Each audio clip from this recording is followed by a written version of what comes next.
Imagine you waking up and reaching for your phone, only to discover there are no notifications, no timelines, no endless scroll waiting for you, because you don't use social media at all. While the rest of the world seems glued to digital feeds, there's a small but fascinating group of people who choose to step completely outside that ecosystem. Who are they?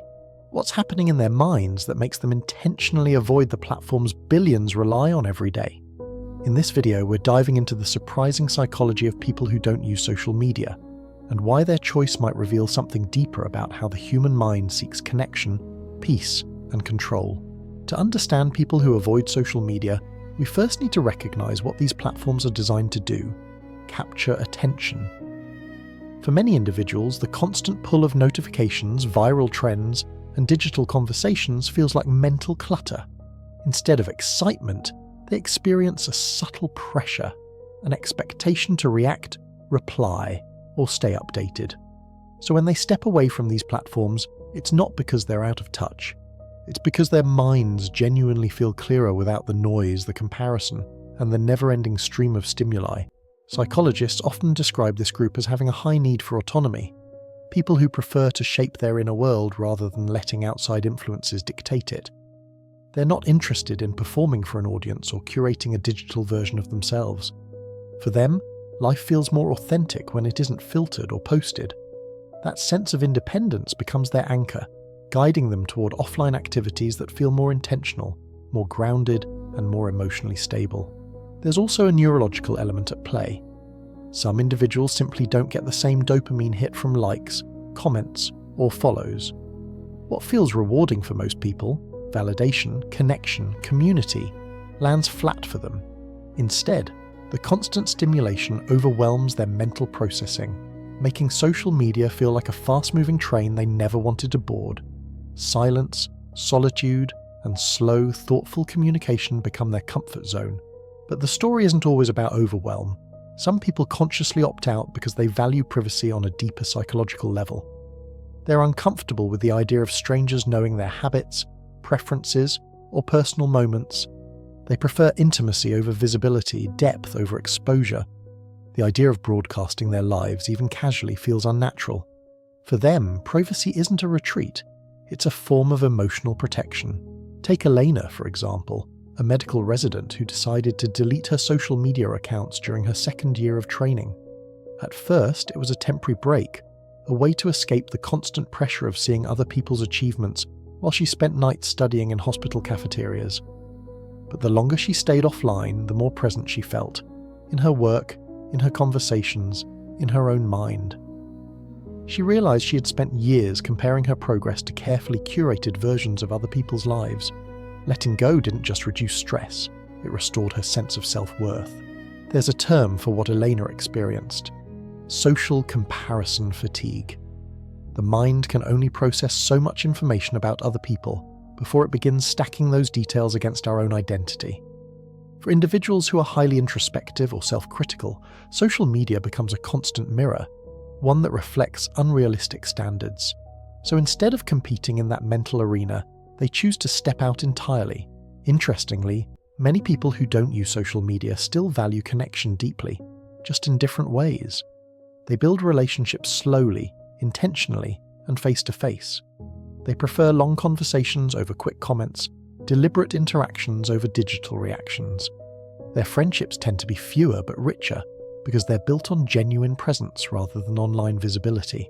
Consider Marcus, a photographer who refuses to promote his work on Instagram despite pressure from everyone around him. Instead, he showcases his art in local galleries and through personal referrals.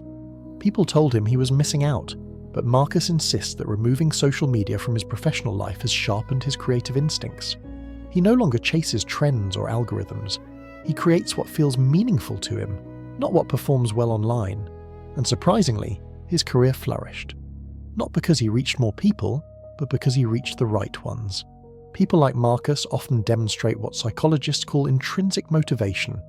They do things because the activity itself is fulfilling, not because the world is watching. Social media, with its metrics and feedback loops, shifts focus from inner satisfaction to external approval.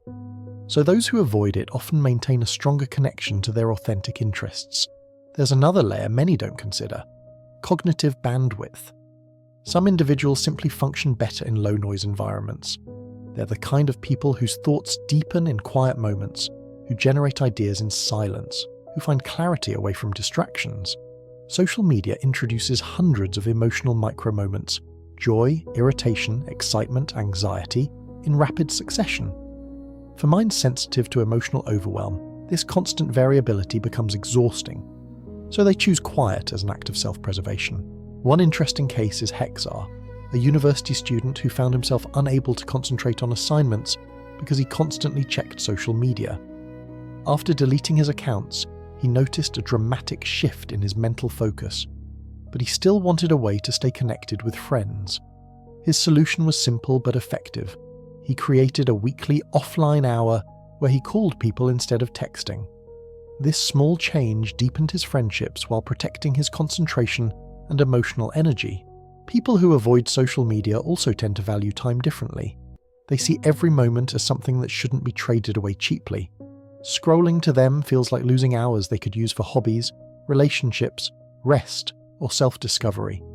Their mental energy goes toward things that hold long-term meaning: crafts, learning, exercise, purposeful work, or real-world interactions. This isn't nostalgia, it's intentional living.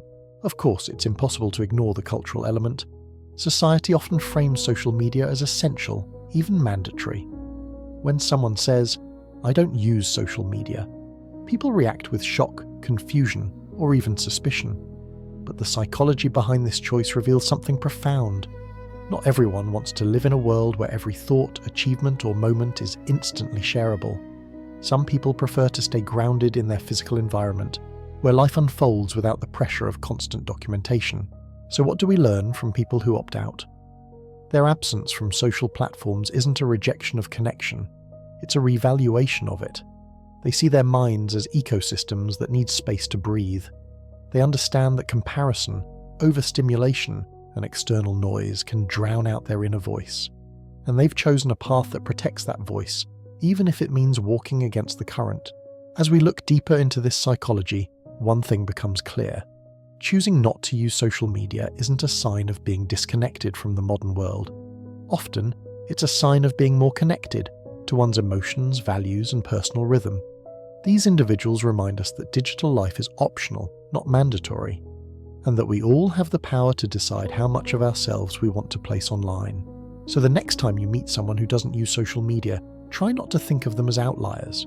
Instead, see them as mirrors reflecting an alternative way of living, one built on clarity, privacy, and intentional connection. Whether you're fully online, halfway in, or curious about stepping back, understanding their psychology offers a powerful reminder.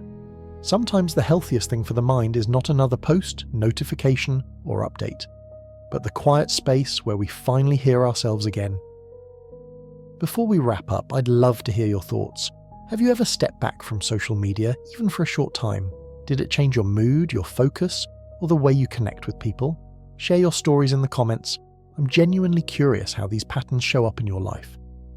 And if this video gave you a new perspective on the psychology behind going offline, hit that like button.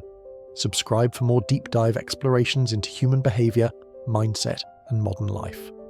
Your engagement helps this channel grow, and together we can keep building a community that values clarity, curiosity, and real conversation.